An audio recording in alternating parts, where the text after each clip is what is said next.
Alright, I'm making this a quick video because I got more pressing matters to concern myself with. Because this is the sort of thing that gets all the media attention, when in reality you're not paying attention to the things going on in the Senate and House floor that are actually affecting the law.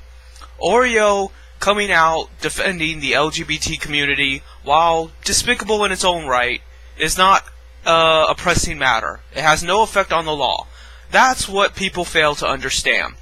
That's what a lot of conservatives, a lot of people on the left even, everyone fails to understand. Here, TheKittyWonder attacks my good friend JamesEvangelical99 for saying that he's no longer going to buy Oreos because they're pro-gay, or at least pro-LGBT, which I consider a big difference because LGBT is a lobbyist group, whereas gay is just individual.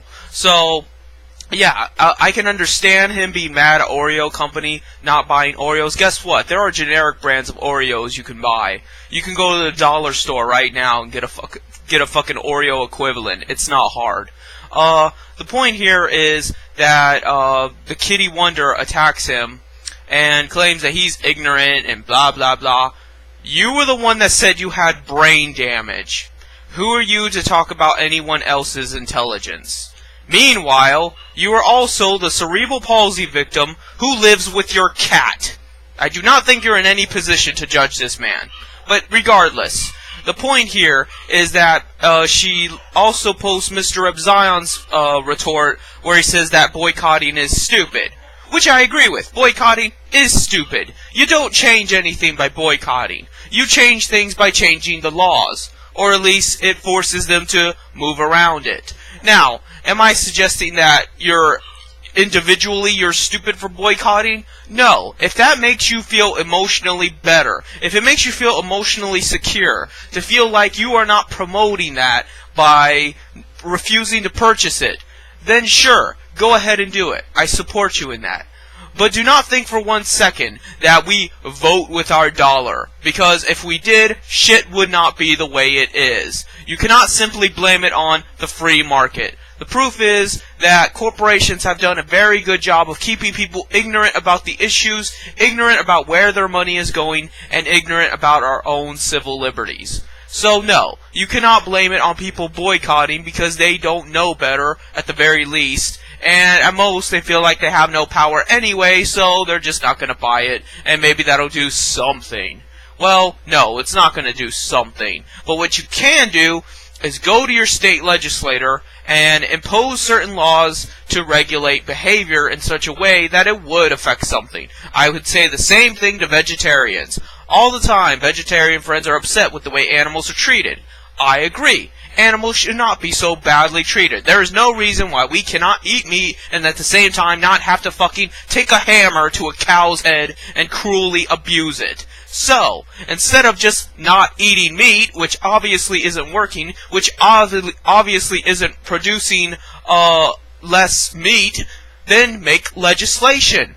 Propose legislation that would impose penalties, fines and things on farmers that do not adhere to a certain criteria to treat their animals. The same way, pass legislation to ban gay marriage in your state, or, some kind of sodomy law or something. There are options out there. You just have to look for them, and you just have to have politicians that give half a damn. So, that's what I'm saying here. I'm not saying either which way of whether or not boycotting works or doesn't work, or how I feel about the gay issue. I'm telling you, if that is your issue, there are certain guidelines you have to follow in order to get it done. I'm not trying to denounce you. I'm not trying to insult you. I'm not trying to prevent you from taking action. If anything, I want you to take action. If that bothers you that much, then you should take action. But you have to know what you're doing. You have to know what you're getting yourself into. And neither JamesEvangelical99 nor TheKittyWonder understand that. The difference is, JamesEvangelical99 actually gives a damn. JamesEvangelical99 is actually a good person, unlike TheKittyWonder. So, that's why I'm making this video. Just a quick response to the fact that she has no idea what she's talking about, and she's just joined this bandwagon of attacking whoever everybody else is attacking, because she wants to get in on the bullying, and she figures with her disability, she can get away with it. She can throw as many punches as she wants to, and nobody will fight back because they'll feel bad about it or be attacked about it for defending themselves against a cerebral palsy victim. I know that game. I used to play that game when I was your age. Well, not when I was your age. I was even younger than that. But I used to play that game where, because of my physical handicaps, I would act even more annoying. I would act even more of a pain in the ass because I knew I could get away with it. Because I knew that people would not risk the social stigma of fighting back against someone that had some physical impairments. And you know what? That's a low blow. It works, but it's a low blow. Don't claim to be the morally superior one when you're willing to do that. At that, to fucking JamesEvangelical99, who's done absolutely nothing to you. Who is just a nice kid, trying to promote good Christian values, and here you are, up his ass. You're not the good guy, in any sense of the word.